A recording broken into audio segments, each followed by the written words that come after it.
ওর কেউ আসলে জি ম্যাম, শুরু করে দেন।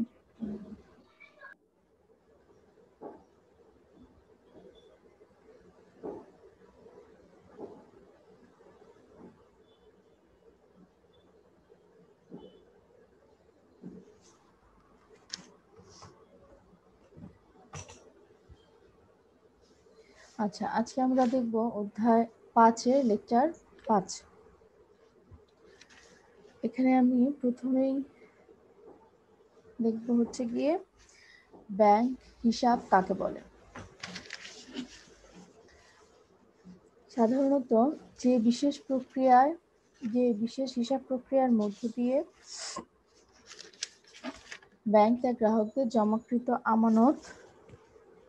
আমানতি অর্থ গ্রহণ করে, অর্থ উত্তোলনের সুযোগ প্রদান করে এবং অন্যান্য সকল লেনদেন ও দেনা পাওনার হিসাব সংরক্ষণ করে, তাকে ব্যাংক হিসাব বলে। কেউ যদি টাকা জমাতে চায়, কেউ যদি কোনো কারণে জমানো টাকা উঠাতে চায় বা আরো জমাতে চায় এবং কারোর সাথে যদি ব্যাংকের এক অ্যাকাউন্ট থেকে আরেক অ্যাকাউন্টে কোনো দেনা থাকে, পাওনা থাকে, তাহলে এই হিসাবগুলো সংরক্ষণ করা থাকে ব্যাংকে। এই ব্যাংকে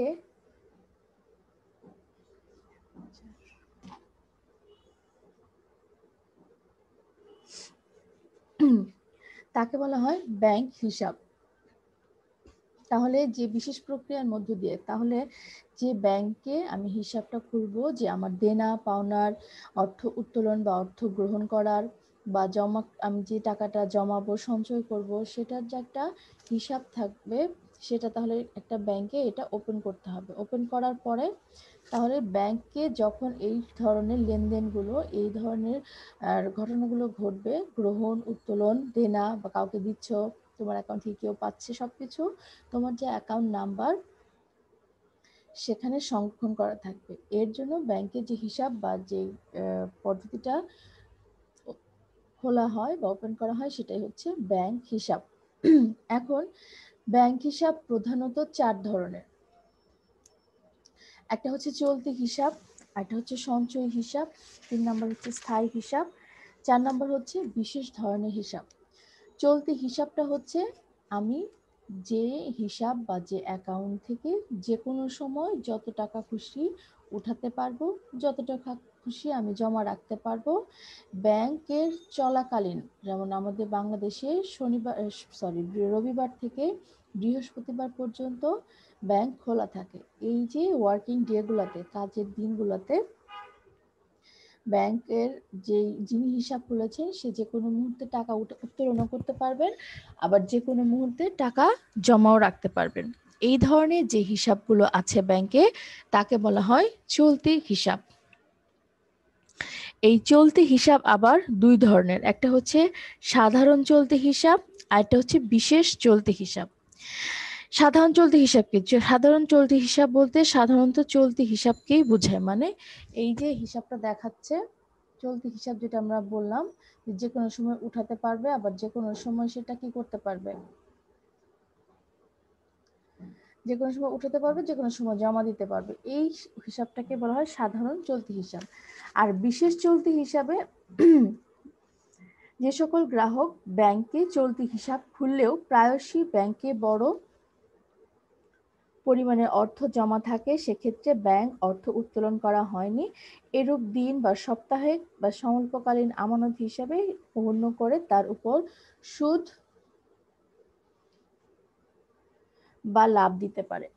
যেমন টাকা আছে ব্যাংকে, সে ব্যাংকে যদি তুমি 1 মাস বা 2 মাস কোনো টাকা না উঠাও, তার উপর যদি কোনো সুদ বা কোনো অর্থ বা কোনো লাভ পেয়ে থাকো, এই ধরনের হিসাব থাকে, সেটাই হচ্ছে বিশেষ চলতি হিসাব।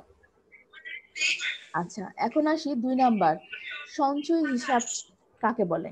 ব্যাংকিং লেনদেনের পাশাপাশি সঞ্চয়ের উদ্দেশ্যে ব্যাংকে যে হিসাব খোলা হয় তাই হচ্ছে সঞ্চয় হিসাব।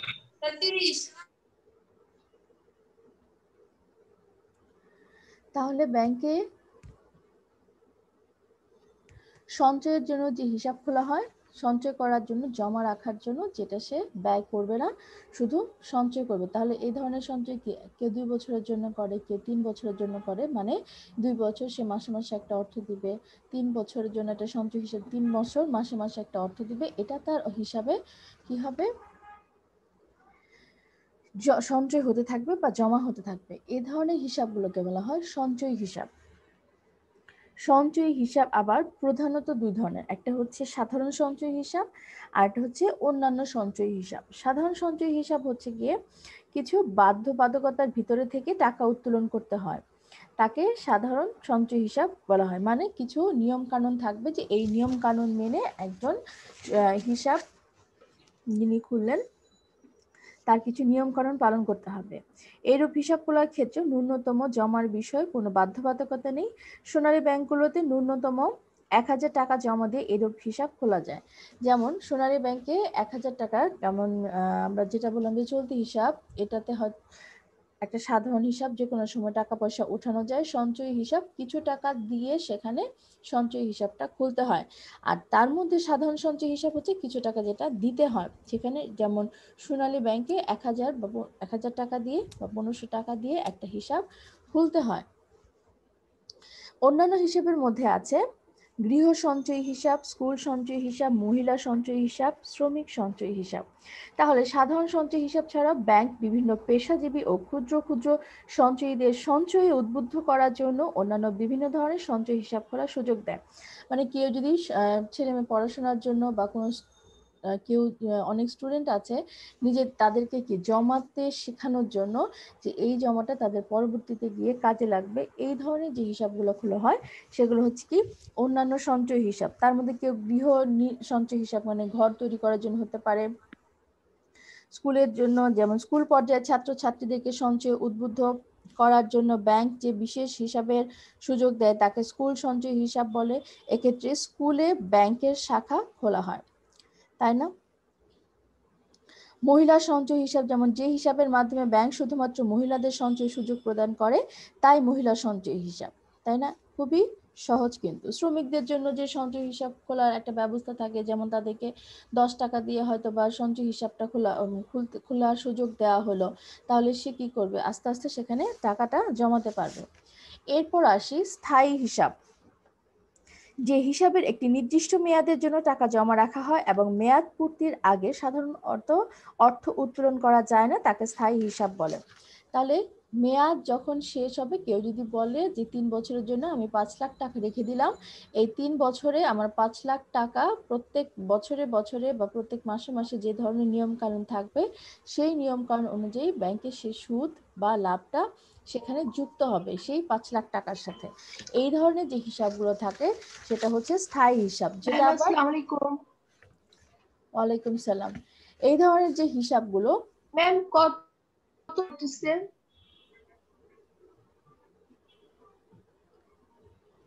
ম্যাম কে বলছো? Hello ma'am. কে বলছো? ম্যাম ম্যাম আমি মাত্র জয়েন হয়েছি। কে বলছো তুমি? ম্যাম ম্যাম আমি মুনিরা বলছি, রোল রং 4।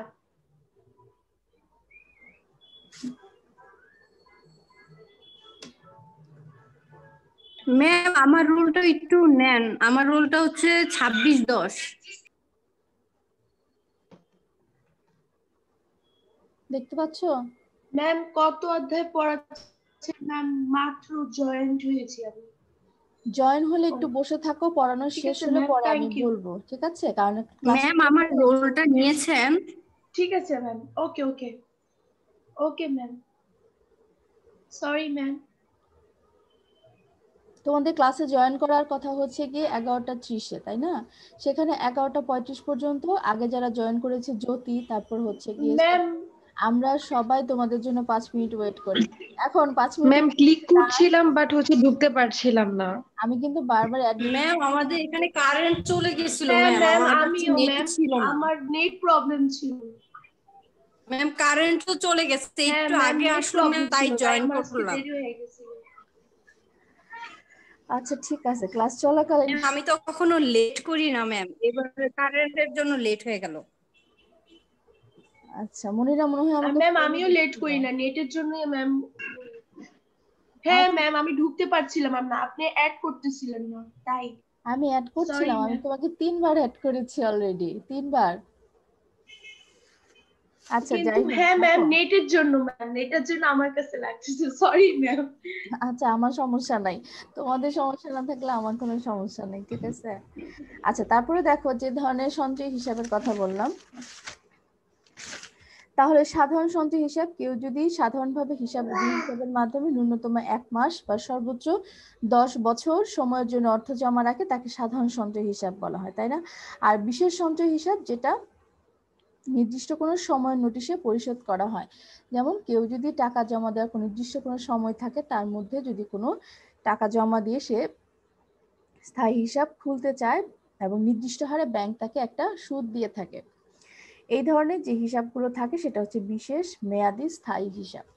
আর 4 নম্বর হচ্ছে বিশেষ ধরনের হিসাব, যেখানে পেনশন বা বীমা সঞ্চয়ী হিসাব, পৌনঃপুনিক হিসাব, ঋণ আমানতিক হিসাব, অনাবাসিক বহিস্থ হিসাব, বৈদেশিক মুদ্রা অনাবাসিক হিসাব, এই ধরনের হিসাবগুলো থাকে। তাহলে আমরা একটু দেখি, 3 ধরনের ব্যাংক হিসাব বলতে সাধারণত 3 ধরনের হিসাবে বোঝায়। একটা হচ্ছে চলতি, যেটা যে কোনো সময় টাকা ওঠানো যায়, যে কোনো সময় টাকা রাখা যায়।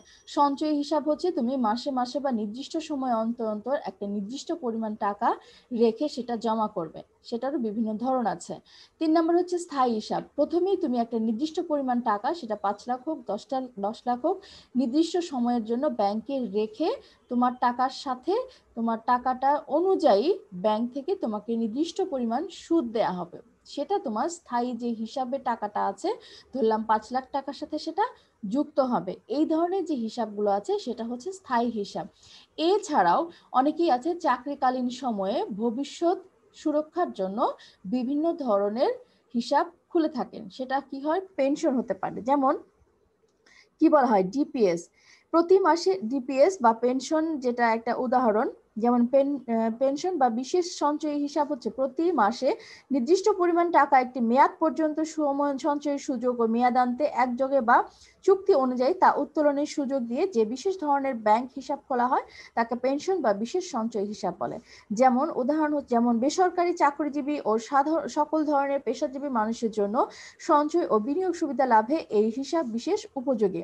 তাহলে যারা চাকরি করছেন, বেসরকারি হতে পারে বা সরকারি হতে পারে বা যে কোনো ধরনের চাকরিজীবী বা পেশাজীবী হতে পারে, তারা চাকরি থাকা অবস্থায় নির্দিষ্ট সময় তাদের কিছু টাকা ব্যাংকে জমা হয়, যেটা চাকরি শেষ হওয়ার পরে একটা বড় অ্যামাউন্টে বা অনেক টাকার পরিণত হয়, তখন সে যখন টাকাটা পায় তখন এই ধরনের যে পেনশন বা সঞ্চয় হিসাবগুলো খোলা হয় একে বলা হয় ডিপিএস। এছাড়াও আছে হজ অ্যাকাউন্ট, কেউ যদি হজ করার জন্য কিছু কিছু করে টাকা জমাতে চায় সেটাও হতে পারে, আবার কিছু কিছু আছে লাখপতি হন ইত্যাদি স্কিমর আওতায় হিসাবসমূহ এর উদাহরণ। আচ্ছা, আরেকটা হচ্ছে বীমা সঞ্চয় হিসাব, যে হিসাবের মাধ্যমে আমানতকারী সঞ্চয়ী হিসাবের সুবিধাটি ভোগ করার পাশাপাশি বীমার সুবিধা ভোগ করে তাকে বীমা সঞ্চয় হিসাব বলে। এরূপ হিসাব গ্রহীতাকে ব্যাংক বা বীমা কোম্পানি চুক্তির শর্ত মোতাবেক অসুস্থতা, দুর্ঘটনা বা মৃত্যুর বিপক্ষে বীমা সুবিধা প্রদান করে।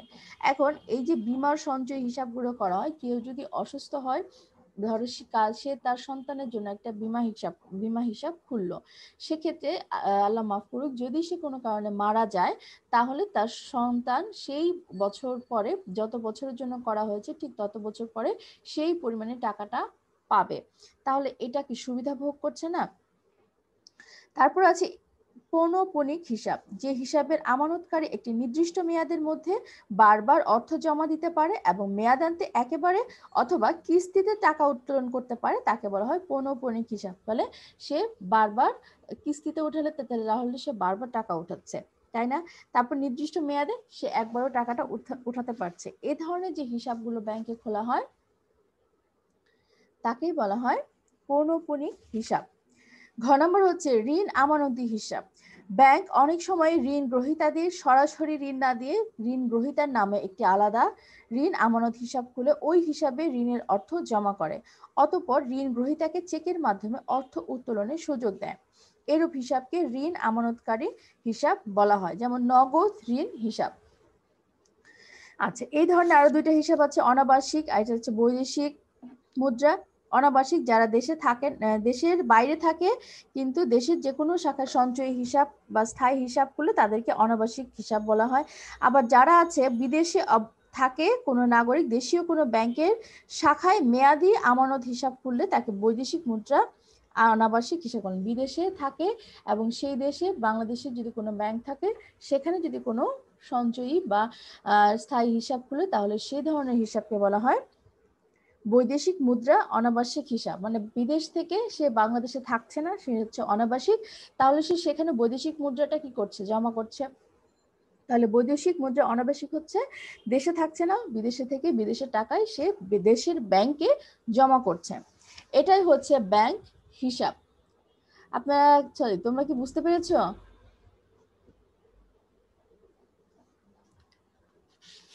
আচ্ছা, এরপরে এখানে আছে ব্যাংক হিসাব খোলার নিয়ম বা পদ্ধতি। এটা পড়লেই বোঝা যাবে, কারণ বিভিন্ন আবেদনপত্র লাগবে, আবেদনপত্র পূরণ করতে হবে, পরিচয়পত্র লাগবে, আবেদনপত্রের সাথে দলিলাদি সংযোজন করতে হবে, আবেদনপত্র জমা দিতে হবে, কিছু নিয়ম কানুন, এগুলো পড়ে নেবে।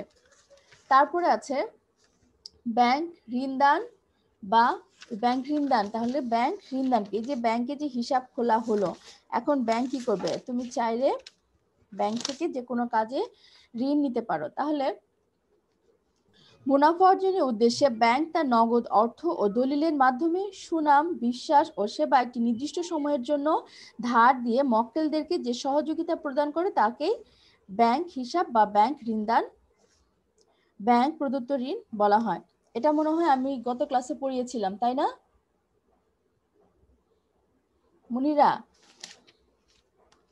গত ক্লাসে এটা পড়িয়েছিলাম না? জি ম্যাম। আচ্ছা, তাহলে ব্যাংক প্রদত্ত ঋণের যে প্রকার ভেদগুলো আছে সেগুলো মনে হয় একটু দেখতে বলেছিলাম। তহবিল হতে, আচ্ছা দেখা যাচ্ছে ব্যাংক প্রদত্ত ঋণের প্রকারভেদ। ব্যাংক, জি ম্যাম।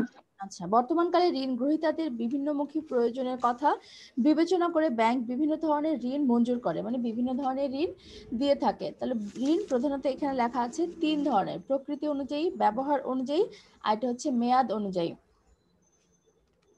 প্রকৃতি অনুযায়ী ঋণ আবার দুই ধরনের, একটা হচ্ছে তহবিল হতে দেয়া ঋণ, আর একটা হচ্ছে দলিলি ঋণ। তহবিল হতে ঋণ আবার দুই ধরনের।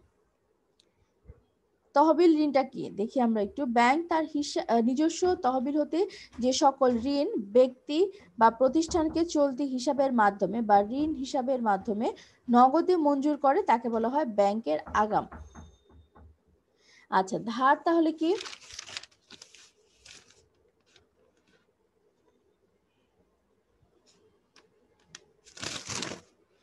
আচ্ছা, ব্যাংক তহবিল হতে যে ঋণ দেয় সেটা আবার তিন ধরনের, একটা হচ্ছে ধার, নগদ ঋণ, জমাতিরিক্ত ঋণ।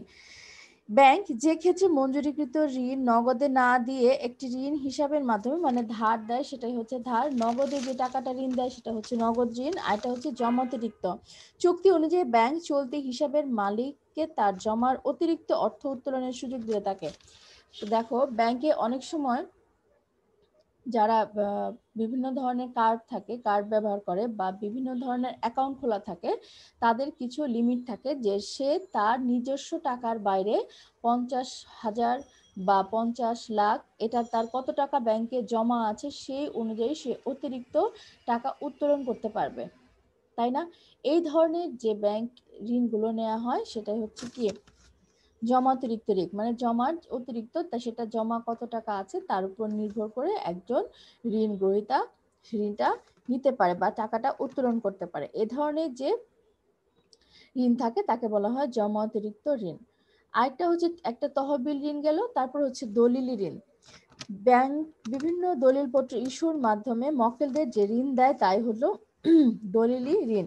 এই দলিলি ঋণ আবার দুই ধরনের, একটা হচ্ছে বাণিজ্যিক ক্ষেত্রে ব্যবহৃত যে ঋণ দেওয়া হয় সেটা, একটা হচ্ছে অবাণিজ্যিক ক্ষেত্রে।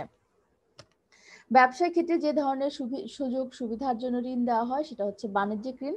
ব্যবসার বাইরে অন্য কোনো কাজে, সেটা ভ্রমণকারী হোক, যে কোনো প্রত্যয়নপত্র হোক, অন্য কোনো কাজে যে ধরনের ঋণ দেওয়া হয়, দলিল ঋণ, কাগজপত্রের মাধ্যমে যে ঋণটা ইস্যু করা হয় সেটাই হচ্ছে অবাণিজ্যিক।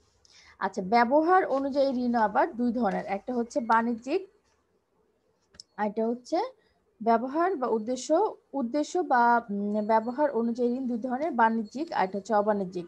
ব্যাংক কর্তৃক প্রদত্ত যে ঋণ বাণিজ্যিক উদ্দেশ্যে, একই জিনিস ব্যবহার, সে টাকাটা বা ঋণটা নিয়ে কোথায় ব্যবহার করবে সেই ধরনের যদি ব্যবসার ক্ষেত্রে এটা দেওয়া হয় সেটা বাণিজ্যিক বা ব্যবহার অনুযায়ী ঋণ। আর এটা হচ্ছে ব্যবসা ছাড়া অন্য কোনো ক্ষেত্রে, যেমন কেউ বাড়ি তৈরির ক্ষেত্রে ঋণ নিতে চাইতে পারে, কেউ গাড়িতে কেনার জন্য ঋণ নিতে পারে, এছাড়া শিক্ষার জন্য কেউ ঋণ নিতে পারে। এই ধরনের সে কোন কাজে এই ঋণটা ব্যবহার করবে তার উপর নির্ভর করে যে ঋণগুলো দেওয়া হয় সেগুলো হচ্ছে অবাণিজ্যিক ব্যবহার অনুযায়ী ঋণ। তাহলে গ নাম্বার হচ্ছে মেয়াদ অনুযায়ী ঋণ। মেয়াদ অনুযায়ী ঋণ হচ্ছে আবার 3 ধরনের, স্বল্প মেয়াদী, মধ্যমেয়াদী, দীর্ঘমেয়াদী। অত্যন্ত কম সময়ের মধ্যে ব্যাংক গ্রাহকদেরকে যে ঋণ দেয় তা হচ্ছে স্বল্প মেয়াদী ঋণ। এই ঋণ কয়েক ঘন্টা থেকে সর্বোচ্চ 1 বছর মেয়াদের জন্য হতে পারে। নগদ ঋণ, জমাতিরিক্ত ঋণ, চাহিদা মাত্র দেয় ঋণ, স্বল্প মেয়াদী নোটিশে পরিশোধ্য ঋণ, তলবি ঋণ ইত্যাদি এই ঋণের উদাহরণ। আচ্ছা, নির্দিষ্ট সময়ের জন্য বা নির্দিষ্ট সময়ের মধ্যে পরিশোধ করতে হবে, এই ধরনের কোনো যদি চুক্তি থাকে বা নিয়ম থাকে, এর মাধ্যমে যে ঋণ দেয়া হয় বা গ্রহণ করা হয় সেটা হচ্ছে স্বল্প মেয়াদী। গ্রাহকদেরকে মধ্যমেয়াদী অর্থাৎ 1 হতে 5 বছরের জন্য ব্যাংক যে ধরনের ঋণ মঞ্জুর করে এটা হচ্ছে মধ্যমেয়াদী। তাহলে 1 বছরের মধ্যে যেটা শোধ করা হয় সেটা স্বল্প মেয়াদী, 1 থেকে 5 বছরের মধ্যে যেটা শোধ করার সময় থাকে সেটা হচ্ছে মধ্যমেয়াদী। আরেকটা হচ্ছে 5 বছর বা তার চেয়ে বেশি সময়ের জন্য কোনো ঋণ দেয়া হয় বা নেওয়া হয় সেটা হচ্ছে কি দীর্ঘমেয়াদী ঋণ। এইটুকু কি বুঝতে পারছো তোমরা?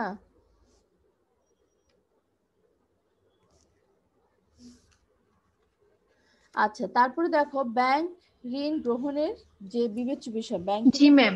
গ্রহণ করা হবে সে তার আগে কি কি জিনিস চিন্তা করতে হবে বা কি কি জিনিস খেয়াল করতে হবে। একটা হচ্ছে ঋণ গ্রহণের উদ্দেশ্য নিরূপণ, ঋণটা কেন গ্রহণ করা হবে সেটা তাকে ব্যাংকে জানাতে হবে। তারপরে 2 নম্বর হচ্ছে ব্যাংক ঋণের পরিমাণ নির্ধারণ, তুমি তোমার কাজের জন্য কতটুকু ঋণ নিবে এটা তোমাকে ব্যাংকে জানাতে হবে। তোমাকে অবশ্যই তোমার ক্ষমতার মধ্যে ঋণ নিতে হবে যাতে করে তুমি কাজ করে সেই ঋণের অর্থটা ফেরত দিতে পারো। এমন কখনো ঋণ নেওয়া উচিত না যে অর্থটা আমরা কখনোই ফেরত দিতে পারবো না।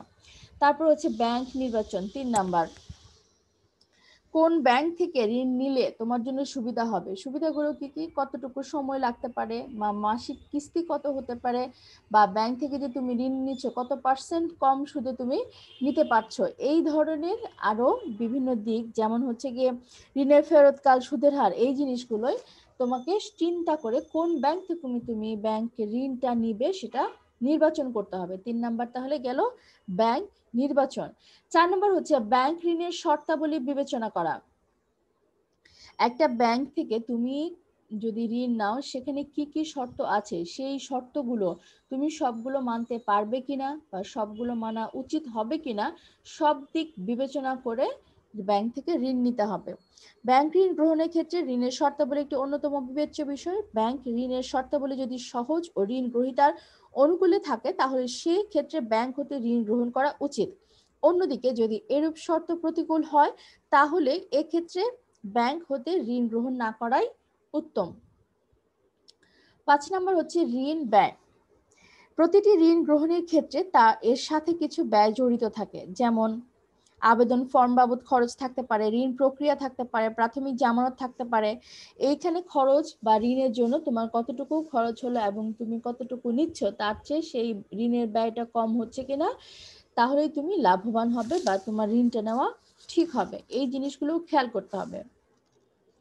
6 নম্বর হচ্ছে জামানতের পরিমাণ। অনেক ক্ষেত্রে দেখা যায় ব্যাংকে জামানত রেখে সেখানে ঋণ নেওয়া হয়, কারণ কোনো কারণে যদি ঋণ গ্রহীতা ব্যাংকের টাকা ফেরত দিতে না পারেন বা মারা যাবে, যে কোনো ঘটনাই হোক, মানে ঋণটা ফেরত দিতে না পারেন, যাতে করে ব্যাংক সেই পরিমাণ জামানত, মানে সেই জামানতটা বিক্রি করে, তাহলে জামানতের টাকার পরিমাণটা কত হবে, যেমন ব্যাংক থেকে যতটুকু ঋণ নিয়েছে ঠিক ততটুকুই হবে, অথবা নাকি কম হবে নাকি বেশি হবে, এই সব কিছু নিয়ে চিন্তা ভাবনা করে ঋণটা নিতে হবে। তাহলে জামানতের পরিমাণের দিকে খেয়াল করতে হবে যাতে করে ব্যাংক ঋণের বেশি জামানতের পরিমাণটা না হয়, সেটা স্থায়ী কোনো সম্পত্তি হতে পারে। 7 নম্বর হচ্ছে ঋণ নীতি। কেন্দ্রীয় ব্যাংকের পাশাপাশি প্রতিটি ব্যাংকের নিজস্ব ঋণ নীতি থাকে। ঋণ গ্রহণের ক্ষেত্রে ঋণ গ্রহীতা ব্যাংকের এই নীতিকে অবশ্যই বিবেচনা করবেন। ব্যাংক ঋণ নীতি যদি সহজ ও অনুপম হয় তাহলে সে ব্যাংক হতে ঋণ গ্রহণ করা যেতে পারে। ব্যাংকের যে নীতি আছে সেখানে যদি ঋণগুলো সহজ হয় তাহলে সে কি ঋণটা সেখান থেকে নেওয়া উচিত হবে, যেটা ব্যাংক ঋণ গ্রহণ করার আগে আমাদেরকে বিবেচনা করতে হবে। তারপর হচ্ছে ঋণের মেয়াদ, তুমি কতদিনের জন্য ঋণটা নিচ্ছ। তাহলে ব্যাংক ঋণ গ্রহণের ক্ষেত্রে ঋণের মেয়াদকে অবশ্যই বিবেচনা করা উচিত।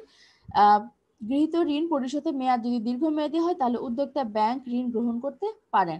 আচ্ছা, ঋণের ক্ষেত্রে তোমার কাজের ধরনটা বুঝতে হবে যে এই ধরনের কাজে আমি কতটুকু সময়ের মধ্যে আমার ব্রেক ইভেন পয়েন্ট বা আমি সমতায় আসবো, আমার আয় ব্যয় সমান হবে, তারপর থেকে আমার ব্যবসায় বা কোনো কাজে প্রফিট হওয়া শুরু করবে যখন থেকে আমি ব্যাংক ঋণটা শোধ করতে পারবো। সেক্ষেত্রে আমার ব্যাংকের ঋণের যে সময়টা, শোধ করার সময়টা, সেটার দিকে খেয়াল রাখতে হবে। 9 নম্বর হচ্ছে ঋণের সুদ। যত টাকা ঋণ নেওয়া হবে তার উপর সুদ কত পার্সেন্ট, 7%, 9% না 15%, যেটাই হোক না কেন এটা আমাদেরকে খেয়াল করতে হবে। যে ব্যাংকের সুদ কম থাকবে সেই ব্যাংক থেকে আমাদেরকে টাকা নিতে হবে বা ঋণটা গ্রহণ করতে হবে। 10 নম্বর হচ্ছে সরকারি নীতি। কোনো দেশের অর্থনৈতিক সকল খাতের সুষম উন্নয়নের জন্য সরকারের আওতাধীন বিভিন্ন ধরনের ঋণদান নীতি থাকে। ব্যাংক ঋণ গ্রহণের ক্ষেত্রে ক্ষুদ্র উদ্যোক্তাকে সরকারের এই ঋণদান নীতিকে অবশ্যই বিবেচনা করতে হবে, কারণ বিভিন্ন সময়ে সরকার কোনো বিশেষ খাতকে অগ্রাধিকার দিয়ে থাকে এবং অন্য খাতকে নিরুৎসাহিত করে থাকেন। তাহলে বিভিন্ন সময় ব্যাংক থেকেও বিভিন্ন দেশের বিভিন্ন সরকার তাদের দেশের যে প্রয়োজন, যেমন বিদেশে দেখা যায় যে গাড়ি কেনার জন্য, কারণ সেখানে তো অ্যাভেলেবেল গাড়ি আছে, তারা কিছু পরিমাণ ঋণের যদি সহযোগিতা করেন তাহলে কিন্তু একজন গাড়ি কিনতে পারেন। তাহলে সেই ধরনের ঋণের নীতিও কিন্তু সরকার করে দেয়। এই ধরনের সবকিছুই ঋণ গ্রহণ করার আগে, ব্যাংক থেকে ঋণ গ্রহণ করার আগে এই সবকিছুই দেখতে হবে। যেমন বাংলাদেশ সরকার যে কোনো ব্যাংক থেকে বা অনেক ধরনের ব্যাংক আছে, যেমন আইডিএলসি আছে, যে কোনো ব্যাংক থেকে কিন্তু গৃহ ঋণ দিয়ে থাকে। তো সবকিছুই তখন দেখা যায় সেটার উপরে কিন্তু সুদও অনেক সময় কম থাকে। এই সবকিছু বিবেচনা করে ব্যাংক ঋণ গ্রহণ করতে হবে। আচ্ছা, তারপরে আসি নগদ ঋণ এবং জমাতিরিক্ত ঋণের মধ্যে নিম্নোক্ত বিষয়গুলো পার্থক্য বিদ্যমান আছে। এখন নগদ ঋণ আর জমাতিরিক্ত ঋণ তো আমরা আগেই জেনেছি। এই পার্থক্যটা সবাই একটু দেখে নিলেই বুঝতে পারবে, সবই খুবই সহজ। আচ্ছা, এতটুকু যে বললাম আপনারা কি সবাই বুঝতে পেরেছেন? জি ম্যাম। আচ্ছা,